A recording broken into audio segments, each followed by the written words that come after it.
What's going on, guys? Mitch from Panda Motorworks here. Today we're going to be installing the Turbosmart Dual Port blow-off valve in the EcoBoost Ford Maverick.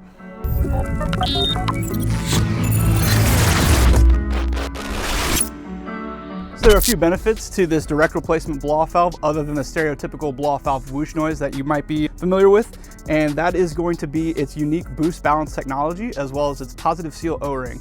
Basically what that is going to do is going to give you increased boost building characteristics. It's going to hold boost better, and it's going to give you a snappier throttle response. For this install, you'll need the following tools: E5 socket, a swivel extension, your ratchet, and then you will also need a 5mm Allen. To start this installation, we'll go ahead and start by removing the clip on the factory bypass valve and remove it. We're then going to take our ratchet, E-Torx bit, and extension, and we're going to go ahead and start removing the 3 screws. All right, so the first screw is the easy one to get. The other 2 is when you're going to need that swivel.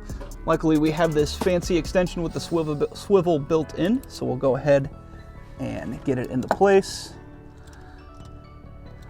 For extra clearance, you will need to pull here on the tube.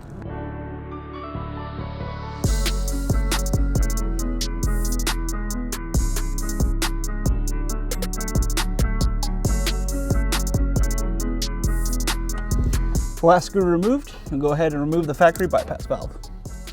So right out of the box, there are some things you need to do to get the blow-off valve ready for install. First is going to be putting this O-ring in place, and then second you'll need to put this bracket onto the blow-off valve, and simply do that, and it's ready to go. So there is one proper way for this little bracket to install properly. I have it detached from the blow-off valve to show you guys exactly how that goes. So you're going to leave this open end right here, facing towards the cab of the vehicle.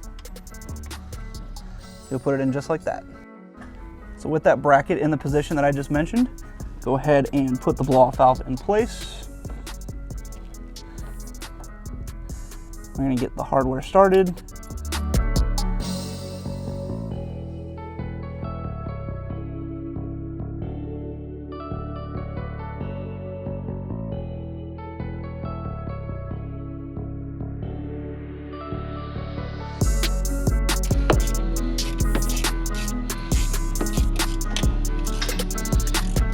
All right, to finish the blow-off valve installation, we're going to take the lead coming off the blow-off valve.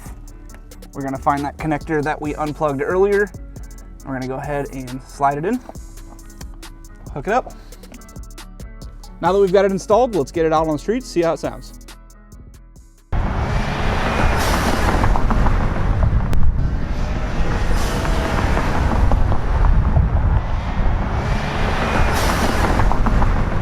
All right, guys, that's gonna just about wrap this video up. If you guys enjoyed the Turbosmart blow-off valve, you can go ahead and pick one up for yourself. I'll put a link for that in the description below. I'll also be sure to link the plumb back if you want the performance gains, but don't want the turbo blow-off valve whoosh. If you guys like the video, be sure to smash that like button. If you guys wanna see more content just like this, be sure you're subscribed and have that notification bell clicked. If you got a comment, drop it below. Thanks for watching.